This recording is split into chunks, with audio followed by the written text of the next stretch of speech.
And they also have a charge defense against large foes, where the enemy don't get their charging bonus, which is another value you see at the bottom. So they're good. They're good against cavalry and stuff, is what I'm saying. And then we'll have some more regular orcs, just two more units to take a beating before the rest of our better stuff gets in there. We could have had goblins, but we're not a goblins kind of guy. We're an orc. We trust the orcs. The goblins are a little bit beneath us in our caste system.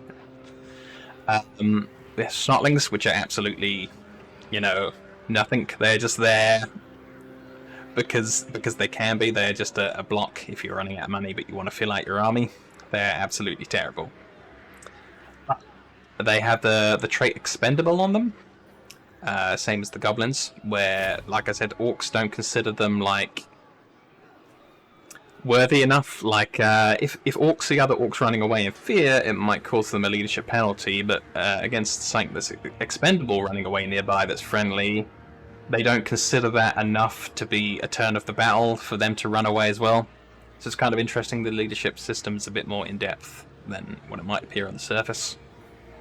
We don't care if these guys run away. They weren't even orcs. They weren't even proper. Goblin archers would have been like another take. I'm going to wait until I can recruit orc archers and just have orcs. There are other orc and goblin leaders which prefer goblins rather than orcs, like Skarsnik and Grom the Paunch, but that's not who we're playing today. We've also got another level up for the Lord, bringing him to level 3. We're going to have some extra skill points in Du Bois. So that's given us 6% extra weapon strength for orc infantry units in the Lord's army, extra base missile damage for orc arrow boys and savage orc boy units in the orc army, in the Lord's army. So we're gonna have better orcs. Just makes sense for who we're playing.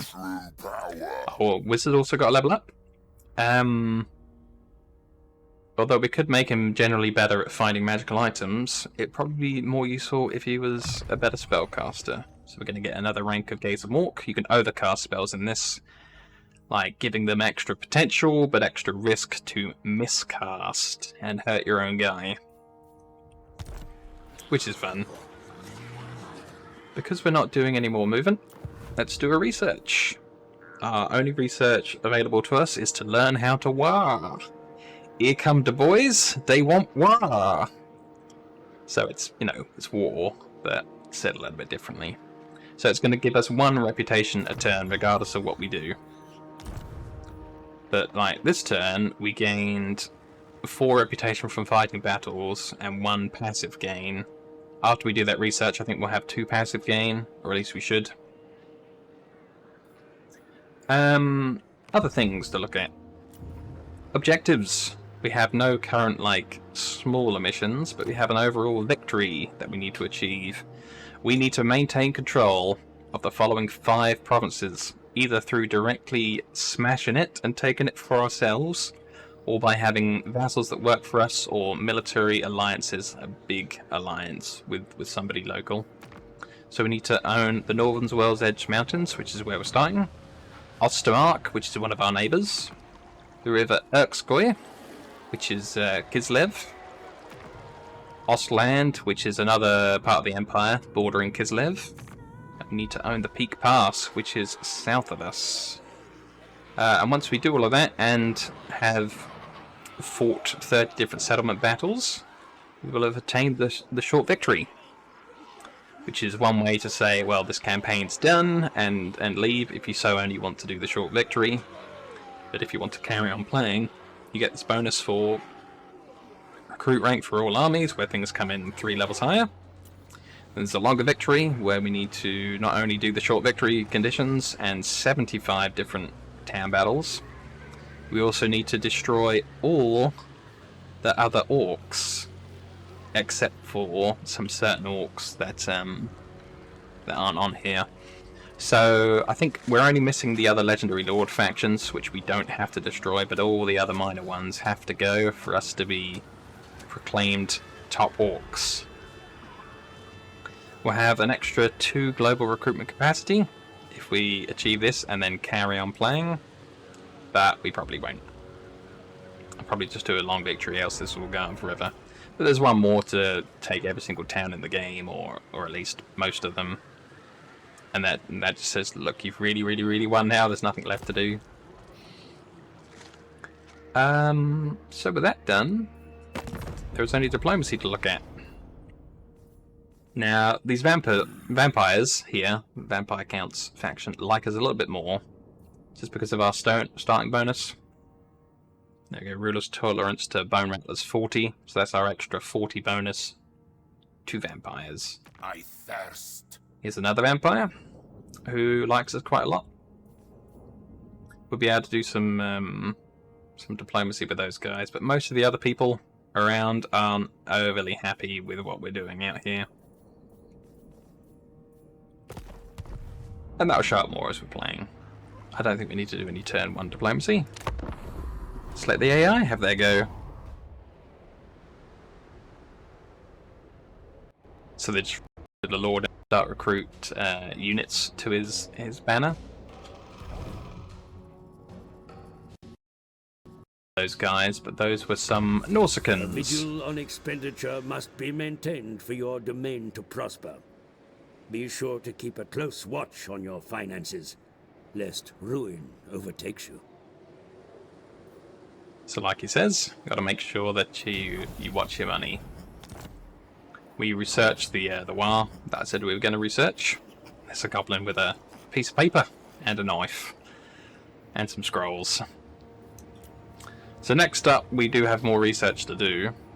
But there's a thing in this game where if you do your battles while you're not researching anything, you have a chance to gain a follower that's like a student who increases your research rate, which is kind of nice. So we'll look at that after we've done any battles we were thinking about doing. Now this guy May direct my recipes. is not really set up to attack us right now, so we can leave our towns undefended by our mobile army and come and attack this. If I hold the right mouse button, you can see that I'll still have 19 of my 110 movement and still be able to attack that this turn, leaving me 17% of my movement left.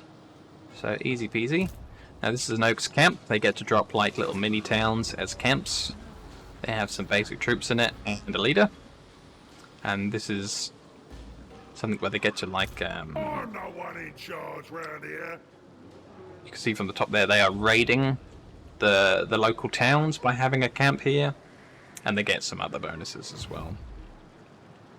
But if we look, my borders end here, this green line, and they're actually raiding these Norsicans over here and not me. I still want to destroy them anyway because they are someone who's at war with me. This is good. Let's just go get them.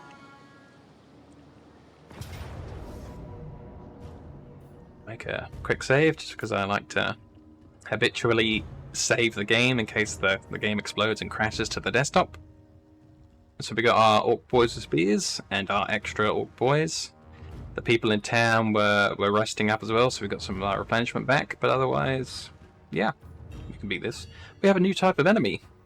We have ogre bulls, but with dual weapons, who have an anti-infantry bonus. So like I read out before, I can't mouse over them that way, there we go.